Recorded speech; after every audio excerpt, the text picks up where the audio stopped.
तो चलिए आज की इस क्लास में हम ये जो नेक्स्ट सेशन है हमारा लेकर के आए हुए हैं 10 प्रश्नों के साथ। ये जो क्वेश्चंस हैं आपके कल के सीटेट के एग्ज़ाम्स को देखते हुए बनाए गए हैं और इनकी चर्चा जो है आपके एग्ज़ाम के लिए बहुत इंपॉर्टेंट होने जा रही है। हर एक क्वेश्चन के साथ जो ऑप्शंस हैं हम हर ऑप्शन के संबंध में जितनी जानकारी होती है सब पर डिस्कशन करेंगे, ठीक है ना। तो the term scaffolding was broadly used by which among of the following psychologist. ये जो स्कैफोल्डिंग जो शब्द है इसका प्रयोग सबसे पहले या सर्वाधिक किस मनोवैज्ञानिक द्वारा किया गया है? Vygotsky, Jerome Bruner, Kohlberg and Erik Erikson. अपना आंसर आप कमेंट बॉक्स में लिखिएगा प्लीज़, ठीक है। देखिए, स्कैफोल्डिंग जो टर्म है इसका यूज़ सर्वप्रथम या सबसे अधिक जेरोम ब्रूनर द्वारा किया गया है अपने सिद्धांत में, ठीक है। इसके अतिरिक्त देखिए वाइगॉस्की, जेरोम ब्रूनर, कोहलबर्ग और एरिक्सन, इन सभी के संबंध में हम थोड़ी थोड़ी बातें जान लेते हैं। वाइगॉस्की का जो सिद्धांत है उसे हम विकास का सामाजिक एवं सांस्कृतिक सिद्धांत के नाम से जानते हैं, socio and cultural theory of development, जहाँ पर इन्होंने जोन ऑफ प्रॉक्सिमल डेवलपमेंट की बात कही है। जोन ऑफ प्रॉक्सिमल डेवलपमेंट एक ऐसा जोन होता है जहाँ पर विकास की संभावनाएं अपेक्षाकृत सर्वाधिक होती हैं। इस जोन में सबसे पहले तो एक MKO जिसको हम मोर नॉलेजेबल अदर कहते हैं वो उपस्थित होता है। और मोर नॉलेजेबल अदर कौन हो सकता है? एक शिक्षक, एक पुस्तक, कोई तकनीकी, इंटरनेट, यूट्यूब, ये सभी कुछ आपके जोन ऑफ प्रॉक्सिमल डेवलपमेंट के अंतर्गत MKO का काम करते हैं, जिनके माध्यम से आप क्या करते हैं, जो भी विषय आप पढ़ना चाह रहे हैं उसकी जानकारी प्राप्त कर सकते हैं। जेरोम ब्रूनर ने मोड ऑफ रिप्रेजेंटेशन दिए हैं जिसमें इन्होंने 3 मोड ऑफ रिप्रेजेंटेशन बताए हैं। पहला होता है एनेक्टिव, जिसको हम लर्निंग बाय डूइंग कह सकते हैं। दूसरा है आपका आइकनिक, जिसे हम चित्रों के माध्यम से सीखना कह सकते हैं। लर्निंग बाय पिक्चर्स या विजुअल्स हम इसे बोलते हैं। और तीसरा होता है सिंबॉलिक। सिंबॉलिक मतलब होता है भाषा। तो पहले मोड में यानी इनएक्टिव मोड में बच्चा स्वयं क्रिया करके सीखता है, दूसरे मोड में बच्चा चित्रों के माध्यम से सीखता है और तीसरे मोड में बच्चा भाषा के माध्यम से सीखने लगता है। तो three mode of representation Jerome Bruner द्वारा दिए गए हैं और जेरोम ब्रूनर ने सीखने की जो प्रक्रिया है उसे इसके फोल्डिंग कहा है। इसके अतिरिक्त इन्होंने स्पाइरल करिकुलम शब्द का प्रयोग भी किया है। अब ये स्पाइरल करिकुलम क्या होता है, वक्रीय पाठ्यक्रम क्या होता है? ऐसा पाठ्यक्रम जिसमें किसी भी एक तथ्य को एक से अधिक बार पढ़ने के अवसर प्राप्त होते हैं उसको हम स्पाइरल करिकुलम कहते हैं। कोहलबर्ग का संबंध नैतिक विकास के सिद्धांत से है।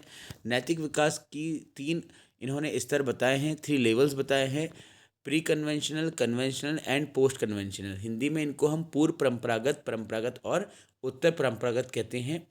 और प्रत्येक स्तर के अंदर 2 अवस्थाएं हैं। इस प्रकार से 3 स्तर और 6 अवस्थाएं इनके द्वारा बताई गई हैं।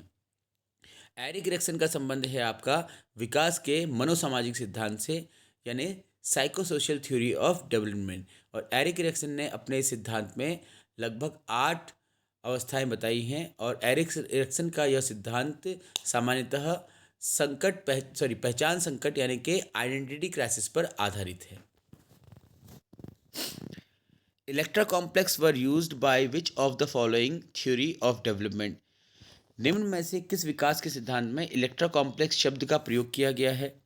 तो देखिए, सबसे पहले तो ये कि ये जो आपके सामने 4 ऑप्शन दिए गए हैं, इन चारों ऑप्शन का संबंध किससे है इसको हम जान लेते हैं। साइकोसेक्सुअल डेवलपमेंट थ्योरी, ये सिगमंड फ्राइड के द्वारा दी गई है। मनोलैंगिक सिद्धांत इसे कहते हैं हम विकास का। सेकंड है आपका साइको सोशल डेवलपमेंट थ्योरी, ये अभी अभी आपको बताया कि एरिक एरिक्सन द्वारा दी गई, जिसमें इन्होंने 8 अवस्थाएं बताई हैं। अच्छा, साइकोसेक्सुअल थ्योरी में सिगमंड फ्राइड ने 5 अवस्थाएं बताई हैं। साइको सोशल डेवलपमेंट थ्योरी में एरिक एरिक्सन द्वारा 8 अवस्थाएं बताई गई हैं। कॉग्निटिव डेवलपमेंट थ्योरी जीन पियाजे द्वारा दी गई है और इस सिद्धांत का जो प्रमुख आधार है वो है जैविक परिपक्वता, ठीक है। वाइगोस्की और जीन पियाजे के सिद्धांत के बीच में यही एक प्रमुख अंतर है कि वाइगोस्की सामाजिक और सांस्कृतिक महत्व देते हैं, संस्कृति और समाज को महत्व देते हैं विकास के लिए, जबकि जीन पियाजे ने अपने सिद्धांत में जैविक परिपक्वता को अधिक महत्व दिया है। मोरल डेवलपमेंट थ्योरी, अभी अभी आपको मैंने बताया था कि मोरल डेवलपमेंट थ्योरी किसके द्वारा दी गई है? कोहलबर्ग द्वारा दी गई, जिसमें कि 3 स्तर और 6 अवस्थाएं। तो इस प्रकार से इस सेशन में जितने भी हमारे क्वेश्चंस होंगे तो मैक्सिमम क्वेश्चंस आपके रिवीजन की तरह से आप कह सकते हैं, इसको आप याद कर सकते हैं। और कल के एग्जाम में ये डिस्कशन आपको लेकर बहुत महत्वपूर्ण होने जा रहा है, इसलिए इस पूरे वीडियो को आप देखिएगा और जितने आपसे प्रश्न पूछे जाएँ तो उनके आंसर आप कमेंट बॉक्स में ज़रूर देने का प्रयास कीजिएगा। इलेक्ट्रा कॉम्प्लेक्स का संबंध है साइकोसेक्सुअल थ्योरी से। अब साइकोसेक्सुअल थ्योरी को थोड़ा सा हम ब्रीफली जान लेते हैं। साइकोसेक्सुअल थ्योरी यानी मनोलैंगिक सिद्धांत सिगमंड फ्राइड द्वारा दिया गया है और इस सिद्धांत के अंतर्गत सिगमंड फ्राइड ने लिबिडो यानी कि सेक्सुअल प्लेजर जिसे हम बोलते हैं उसका प्रयोग किया है। सिगमंड फ्राइड के अनुसार इसमें 5 अवस्थाएं होती हैं। पहली अवस्था को हम ओरल स्टेज बोलते हैं, जहाँ पर बच्चा शकिंग बाइटिंग जैसी एक्टिविटीज़ से सेक्सुअल प्लेजर करता है, यानी कि चूसने का और काटने का जो इसका प्रमुख जो कार्य होता है वो उसको सेक्सुअल प्लेजर की अनुभूति कराता है। ठीक है। सेकंड जो अवस्था होती है इसको सिगमंड फ्राइड ने एनाल स्टेज कहा है, गूदावस्था हिंदी में इसको कहते हैं। अच्छा, गूदावस्था में क्या होता है कि बच्चा मल और मूत्र विसर्जन के माध्यम से सेक्सुअल प्लेजर लेता है, राइट। इसी अवस्था में टॉयलेट ट्रेनिंग भी कराई जाती है, यानी कि अगर हम कहें कि टॉयलेट ट्रेनिंग का संबंध सिगमंड फ्राइड की किस अवस्था से है तो वो एनाल स्टेज से होता है। क्लियर है।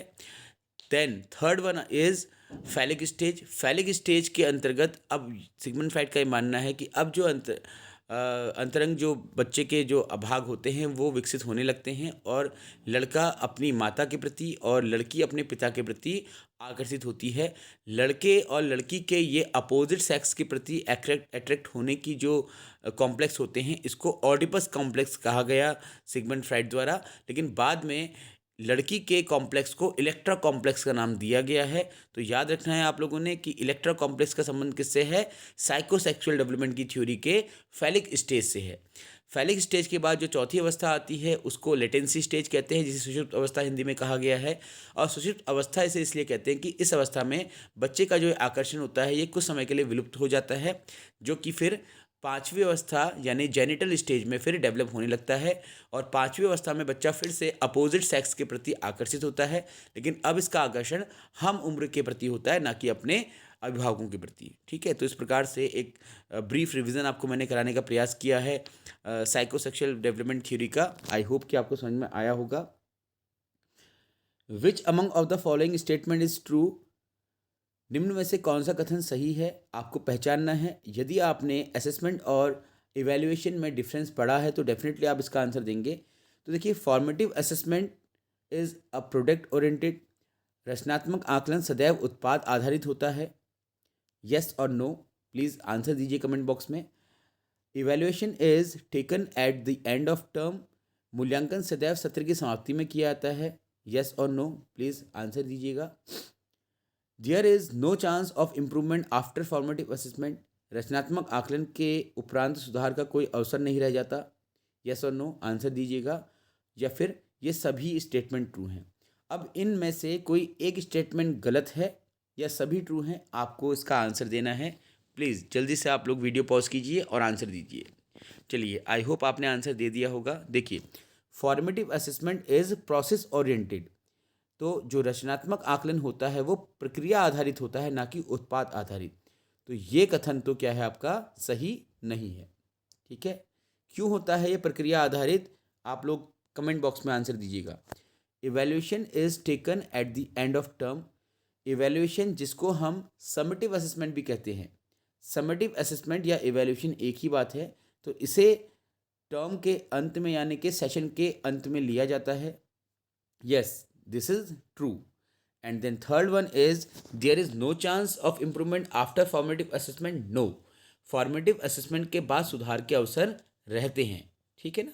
चलिए, तो आई होप आप लोगों को इसका आंसर मिल गया होगा। तो इसका आंसर आपका evaluation is taken at the end of term. अब थोड़ा सा इसका एक ब्रीफ रिविजन ले लेते हैं। देखिए, फॉर्मेटिव असेसमेंट और सममेटिव असेसमेंट क्या होते हैं। फॉर्मेटिव असेसमेंट तो आपकी जो टीचिंग लर्निंग प्रोसेस होती है उसका एक हिस्सा होता है। आपने जब क्लास में किसी बच्चों को कुछ टॉपिक पढ़ाया है, अब उसके बाद आप कुछ प्रश्न पूछते हैं जानने के लिए कि आपके द्वारा पढ़ाए गए टॉपिक्स बच्चों को समझ में आए हैं या नहीं आए हैं, और उसके आधार पर आप ये पता लगाते हैं कि बच्चों को रेमेडियल टीचिंग की आवश्यकता है या नहीं है। तो ये तो होता है आपका फॉर्मेटिव असेसमेंट, जिसका उद्देश्य होता है कि यदि बच्चों को इम्प्रूवमेंट की आवश्यकता है तो उनको इम्प्रूवमेंट के लिए रेमेडियल टीचिंग कराई जाएगी। इस प्रकार से ये क्या होता है, अधिगम शिक्षण की एक प्रक्रिया का एक हिस्सा बन जाता है, ठीक है, जिसका मेन जो कार्य होता है वो प्रक्रिया में होता है, ना कि प्रोडक्ट में, ठीक। इवैल्यूएशन सबसे अंत में लिया जाता है जब पूरी सेशन कंप्लीट हो जाता है। एक क्लास कंप्लीट होने के बाद ये जानने के लिए बच्चे को अब अगली कक्षा में भेजा जाएगा या उसी कक्षा में दोबारा से पढ़ने के लिए कहा जाएगा, ठीक है। इसके लिए हम क्या करते हैं, इवैल्यूएशन करते हैं, जिसके बाद किसी प्रकार से कोई रेमेडीज़ नहीं दी जाती हैं और इस प्रकार से ये उत्पाद आधारित होता है। यानी अगर हम कहें कि इवैल्यूएशन इज़ प्रोडक्ट ओरिएंटेड तो ये ट्रू होगा, ठीक है। इसी प्रकार से there is no chance of improvement after formative assessment, ये भी रॉन्ग है। आपको मैंने बता ही दिया है कि फॉर्मेटिव असेसमेंट का उद्देश्य ही होता है कि यदि कहीं पर कोई कमी रह गई है अधिगम में तो उसको सुधारा जाए। चलिए नेक्स्ट क्वेश्चन की तरफ चलते हैं। Good boy good girl stage comes under which among of the following level of moral development according to Kohlberg. Kohlberg के अनुसार अच्छा लड़का अच्छी लड़की अवस्था निम्न में से नैतिक विकास के किस स्तर के अंतर्गत आती है। अभी थोड़ी ही देर पहले मैंने आपको बताया था कि कोहलबर्ग ने नैतिक विकास का एक सिद्धांत दिया है जिसमें 3 स्तर और 6 अवस्थाएं बताई हैं और प्रत्येक स्तर के अंदर 2-2 अवस्थाएं हैं। तो इस प्रकार से जो गुड बॉय गुड गर्ल की स्टेज है वो स्टेज नंबर 3 होती है और स्टेज नंबर 3 लेवल नंबर 2 के अंतर्गत आती है। तो लेवल 1 में स्टेज 1 एंड 2, लेवल 2 में स्टेज 3 एंड 4 एंड लेवल 3 में स्टेज 5 एंड 6, राइट। तो गुड बॉय गुड गर्ल किसके अंदर आएगी, आपकी सेकंड लेवल के अंदर। तो बाकी फर्स्ट लेवल के अंदर कौन कौन सी स्टेजेस होती हैं, सेकंड के अंदर कौन सी स्टेज होती हैं और थर्ड के अंदर कौन सी स्टेज होती हैं, ये आप थोड़ा सा देख लीजिएगा, राइट। इसके ब्रीफ रिवीजन के लिए आपको बताना चाहता हूँ कि पहला जो स्तर है इसको हम पूर्व परंपरागत स्तर बोलते हैं। इसके अंदर जो पहली अवस्था होती है वो होती है आपकी दंड एवं पुरस्कार की अवस्था, जहाँ पर बच्चा अच्छे व्यवहार के लिए पुरस्कार प्राप्त करता है, उस व्यवहार की पुनरावृत्ति करता है, या बुरे व्यवहार के लिए दंड प्राप्त करता है, उस व्यवहार को छोड़ देता है। तो इस प्रकार से बच्चा सही और गलत की पहचान कर पाता है, ठीक है। यानी कि बच्चे को सही गलत की पहचान करवाई जाती है। सेकेंड स्टेज होती है जहाँ पर बच्चा क्या करता है कि जैसा व्यवहार वो अपने सामने होता हुआ देखता है वैसा ही व्यवहार वो करने का प्रयास करता है। यानी अगर आप उसके साथ अच्छा करेंगे तो वो अच्छा करेगा, आप उसके साथ बुरा करेंगे तो बुरा करेगा। उससे सही और गलत की पहचान नहीं होती है, ठीक। तीसरी अवस्था जो होती है इसमें बच्चा अपने आप को अच्छा दिखाने के लिए समाज के बीच में या कहें कि अपने मित्र मंडली में अच्छे काम करता है, इसलिए इसको गुड बॉय या गुड गर्ल की अवस्था कहते हैं, राइट। इसके बाद जो चौथी अवस्था होती है यहाँ पर कुछ सोशल ऑर्डर्स होते हैं जिनको मेंटेन करना होता है। बच्चा समाज के द्वारा बनाए गए नियमों का पालन करता है, यदि वो पालन नहीं करता है तो समाज से उसको बाहर कर दिया जाता है, राइट। तो समाज से बाहर ना हो इसके डर से वो क्या करता है, समाज द्वारा बनाए गए नियमों का पालन करता है, भले ही वे नियम सही हों या गलत हों, राइट। पांचवी अवस्था जो होती है वहाँ पर बच्चा अब जो इंडिविजुअल जो राइट्स होते हैं किसी के, उनके प्रति सजग होता है और समाज के कुछ नियम जो कि किसी के राइट्स का हनन कर सकते हैं उनके विरोध में आवाज़ उठा सकता है, ठीक। और छठी अवस्था जो होती है वो होती है स्टेज ऑफ यूनिवर्सल लॉ, ठीक है। सार्वभौमिक नियम यहाँ बनाता है, यानी कि जो सही है तो वो सार्वभौमिक रूप से सही होगा, अन्यथा किसी एक समाज में कोई अगर नियम है तो वो उसी समाज के लिए सही होता है, ना कि संपूर्ण सार्वभौमिक समाज के लिए होता है। ऐसी बात इसमें कही गई है, ठीक। तो चलिए इसका आप विस्तारपूर्वक अध्ययन कर लीजिएगा। थोड़ा सा ब्रीफ रिवीजन मैंने आपको दिया है। Diagnostic questions are a part of which among of the following phase of teaching. निदानात्मक प्रश्न निम्न में से शिक्षा के किस स्तर का भाग होते हैं। तो अब ये शिक्षा के स्तर क्या है, फेजेस ऑफ टीचिंग क्या है, तो सुन लीजिएगा। There are 3 phases of teaching, pre active, interactive and post active, ठीक है। पूर्व क्रियात्मक, क्रियात्मक और उत्तर क्रियात्मक। इसको हम कुछ अलग नाम से भी पुकारते हैं। देखिए प्री एक्टिव को बोलते हैं हम प्लानिंग फेज, जहाँ पर हम टीचिंग करने से पहले कुछ योजनाओं का निर्माण करते हैं, उद्देश्यों का निर्धारण करते हैं, हमने क्या टॉपिक पढ़ाने हैं उनका चयन करते हैं और कैसे पढ़ाने हैं उन शिक्षण सामग्रियों का हम निर्धारण करते हैं, ठीक है। सेकंड होता है आपका इंटरेक्टिव फेज, जहाँ पर हम क्लासरूम में जाकर के सबसे पहले तो हम क्लास का ऑब्जर्वेशन करते हैं, ठीक है। और उसके बाद फिर बच्चों का पूर्व ज्ञान क्या है इससे संबंधित हम कुछ प्रश्न करते हैं और टीचिंग लर्निंग प्रोसेस के बीच में हम आवश्यकता पड़ने पर प्रश्न करते हैं। तो ये होता है आपका टीचिंग फेज़, जिसको हम इंटरेक्टिव फेज़ भी कहते हैं। और अंतिम फेज़ जिसको हम इवैल्यूएशन फेज़ कहते हैं, यानी पोस्ट एक्टिव फेज़, यहाँ पर हम जो भी तथ्य हमने पढ़ाए हैं, जो भी क्लास हमने पढ़ाई है उससे संबंधित हम कुछ प्रश्न पूछते हैं, इवैल्यूएशन करते हैं और इसलिए इस स्तर पर हम इवैल्यूएशन की टेक्निक्स का चयन करते हैं और उसके आधार पर हम फीडबैक लेते हैं तथा अपनी शिक्षण विधियों में परिवर्तन करने का प्रयास करते हैं, या फिर अगर हमारा पढ़ाया हुआ अच्छा है यानी कि रिजल्ट्स हमारे फेवरेबल हैं तो हम उसी शिक्षण पद्धति का आगे प्रयोग करते हैं। ठीक, तो अब देखिए 3 फेज होते हैं, प्लानिंग, इंटरेक्टिव एंड इवैल्यूएशन। तो इवैल्यूएशनरी फेज जैसी कोई चीज़ नहीं होती है। तो शिक्षा के या कहें कि शिक्षण के 3 स्तर होते हैं। वो 3 स्तर कौन से हैं? Planning, interactive and evaluation. यहाँ पर आपको प्री एक्टिव और पोस्ट एक्टिव शब्द नहीं दिखाई दे रहा है, right. 86th amendment 2002 of constitution is not related to which among of the following article. संविधान का 86वां जो संशोधन है उसका संबंध निम्न में से किस अनुच्छेद के साथ नहीं है? तो देखिए 86th अमेंडमेंट 2002 के माध्यम से 3 आर्टिकल्स हमारे संविधान में जोड़े गए थे, जिनमें से पहला था आपका 21A, जो कि हर एक बच्चे को जो कि 6 से 14 वर्ष का बालक है उसे शिक्षा का अधिकार देता है कि बच्चा निःशुल्क और अनिवार्य शिक्षा ले सकता है। ठीक, सेकंड आपका था आर्टिकल नंबर 45, जिसके अंतर्गत केंद्र द्वारा राज्यों को निर्देश दिए गए थे, राज्यों का दायित्व रहेगा कि वे अपनी सीमा क्षेत्र में प्रत्येक बच्चे की जो कि 6 से 14 वर्ष का है शिक्षा की व्यवस्था करेंगे। ठीक, इसके अतिरिक्त 51A के माध्यम से बच्चों के अभिभावकों का यह कर्तव्य रहेगा कि वे अपने 6 से 14 वर्ष के बच्चों को अनिवार्य रूप से विद्यालय में प्रवेश करा करके उनकी जो विद्यालय शिक्षा है, आरंभिक शिक्षा है कक्षा 8 से 8 तक की, उसको सुनिश्चित करे। तो आर्टिकल 51A के अंदर 11वां ये कर्तव्य जोड़ा गया था 86वें संविधान संशोधन के माध्यम से। तो इस तरह से 21A, 51A एंड 45 आर्टिकल जो है वो 86 अमेंडमेंट के माध्यम से जोड़े गए हैं। 21 जो है वो इसका भाग नहीं है। तो इस क्वेश्चन का आंसर रहेगा आपका option number D, that is 21। According to RT act 2009 which among of the following statement is not true. शिक्षा का अधिकार अधिनियम 2009 के अनुसार निम्न में से कौन सा कथन सत्य नहीं है? तो कौन सा कथन सत्य नहीं है, फटाफट आप देखिए, वीडियो पॉज कीजिए और अपना आंसर कमेंट बॉक्स में लिखिए। चलिए, आई होप आपने आंसर दे दिया होगा। चलिए आप ऑप्शंस की तरफ हम ध्यान देते हैं। Every person will have to qualify CTET और state TET to be a teacher. Yes, RT act 2009 के माध्यम से यह बात कही गई थी कि प्रत्येक व्यक्ति को शिक्षक बनने के लिए CTET या टेट की परीक्षा क्वालिफाई करनी होगी B.Ed करने के बाद। तो ये तो ट्रू है। ठीक, SMC will be established for the welfare of school. विद्यालयों के गुणवत्ता को बढ़ाने के लिए विद्यालय प्रबंधन समिति, स्कूल मैनेजमेंट कमेटी होता है SMC का फुल फॉर्म। आप नोट कर लीजिएगा, आपके एग्जाम में आ सकता है। ठीक है ना। तो स्कूल मैनेजमेंट कमेटी का एस्टेब्लिशमेंट किया जाना चाहिए, ये बात भी RT एक्ट के अंतर्गत कही गई। तो ये भी सही ऑप्शन है आपका। फिर no teacher will be permitted for any non teaching profession. किसी भी शिक्षक को शिक्षणेतर कार्य करने की अनुमति नहीं होगी।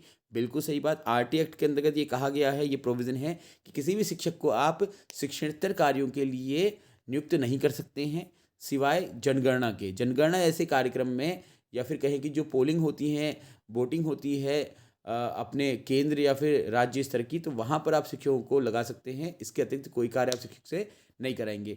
तो ये तीनों ही जो क्लॉजेज हैं ये RT एक्ट 2009 का हिस्सा है। तो चौथा क्लॉज जो है वो अपने आप ही इससे बाहर हो जाएगा। देखिए क्या है, there will be unbiased screening test for admission in school. देखिए किसी भी तरह से किसी भी इस विद्यालय में बच्चे को प्रवेश लेने के लिए आप किसी प्रकार की कोई स्क्रीनिंग परीक्षा नहीं कराएंगे, ऐसा लिखा गया है RT एक्ट के डॉक्यूमेंट में। और यहाँ पर चौथे ऑप्शन में परीक्षा कराए जाने की बात कही जा रही है। तो ये ऑप्शन क्या है, गलत है कि किसी प्रकार से किसी प्रकार की परीक्षा कराने का प्रावधान RT एक्ट के अंतर्गत नहीं है। नेक्स्ट क्वेश्चन है, how many stages of development all stated by Erik Erikson. Erik Erikson के द्वारा दिए गए सिद्धांत में, जिसको हम मनोसामाजिक सिद्धांत कहते हैं विकास का, उसमें कितनी अवस्थाएं बताई गई हैं? तो आप जानते हैं कि 8 अवस्थाएं बताई गई हैं। ये अवस्थाएं कौन कौन सी हैं, इनको आप पढ़ लीजिएगा, आपके एग्जाम में कल आ सकता है।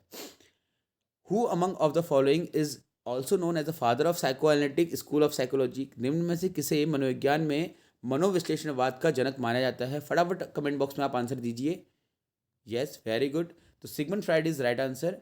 सिगमंड फ्राइड को ही साइको एनालिसिस यानी कि मनोविश्लेषणवाद का जनक माना गया है। ओके, अच्छा, इसके अतिरिक्त एडोल्फ एडलर, चार्ल्स जुंग या एरिक इरिक्सन का संबंध किससे है? तो देखिए एडलर की इंडिविजुअल साइकोलॉजी है, ठीक है, व्यक्तिगत मनोविज्ञान का इन्होंने सिद्धांत दिया है एक, क्लियर है, जहाँ पर ये इन्फीरियरिटी और सुपीरियरिटी कॉम्प्लेक्स के बीच में कैसे जो व्यक्ति होता है वो अपने व्यक्तित्व का विकास करता है, इस पर चर्चा करते हैं। डिटेल में पढ़ लीजिएगा इसको आप, हालांकि ये आपके सिलेबस का पार्ट नहीं है। चार्ल्स जुंग ने, आप जानती हैं, इन्होंने पर्सनैलिटी की टाइप थ्योरी दी है, जिसमें इन्होंने 2 प्रकार बताए हैं व्यक्तित्व के, बहिर्मुखी और अंतर्मुखी। ओके, एरिक इरिक्सन ने अभी अभी आपको बताया था मैंने कि विकास का मनोसामाजिक मॉडल दिया है या सिद्धांत दिया है, जिसमें कि 8 अवस्थाएं बताई गई हैं। नेक्स्ट क्वेश्चन है आपका, in which among of the following is related to the skill development program for a teacher. निम्न में से कौन एक शिक्षक में कौशल विकास कार्यक्रम से संबंधित है? तो भाई इनमें से किस कार्यक्रम के माध्यम से शिक्षक में कौशल विकास किया जाता है? सॉरी, तो देखिए आप, ये स्टिमुलेटेड टीचिंग है, सिमुलेटेड टीचिंग है, माइक्रो टीचिंग है, इंटर्नशिप है, इनमें से कौन सा ऐसा प्रोग्राम है जिसके माध्यम से टीचर में स्किल डेवलपमेंट होता है? आंसर दीजिएगा। यस, वेरी गुड, ठीक है। तो देखिए इन तीनों के माध्यम से स्किल डेवलपमेंट होता है, बट अभी यहाँ पर जो क्वेश्चन है वो थोड़ा सा इनकम्प्लीट है। इसमें क्वेश्चन होना चाहिए था आपका कि टीचिंग स्किल डेवलपमेंट। तो टीचिंग स्किल जो है वो सिमुलेटेड टीचिंग से भी डेवलप होता है, माइक्रो टीचिंग से भी डेवलप होता है, बट माइक्रो टीचिंग का जो बेसिक है वो पहले से ही पर्टिकुलर स्किल्स को डेवलप करने के लिए किया जाता है यूज़। तो micro teaching is a right answer. तीनों ही सही आंसर है, बट तीनों में बेस्ट आंसर जो है वो माइक्रो टीचिंग है। इस वजह से आप माइक्रो टीचिंग को क्लिक करेंगे। अदरवाइज सिमुलेटेड टीचिंग से भी आप शिक्षण कौशल का विकास करते हैं। इंटर्नशिप का प्रयोग भी टीचर के जो सर्वांगीण जो कार्य होते हैं उन सभी में विकास करने का होता है। तो देखिए ये आज के हमारे जो प्रश्न थे ये पूरे होते हैं। इससे पहले की वीडियो में 10 प्रश्न आपको कराए गए थे, इस वीडियो में पुनः 10 प्रश्न कराए गए हैं। और इन सभी प्रश्नों में आप ये ना सोचें कि केवल 20 ही प्रश्न के उत्तर आपको मिल रहे हैं। इसके साथ साथ जो डिस्कशन हुआ है उससे आपका एक ब्रीफ रिवीजन भी हो रहा है, जो कि आपके कल के सीटेट के एग्ज़ाम में बहुत ज़्यादा यूज़फुल हो सकता है। ठीक है, धन्यवाद। तो आप इसको करिए और कल के एग्ज़ाम के लिए आप प्रिपेयर होकर के जाइएगा। Thank you all.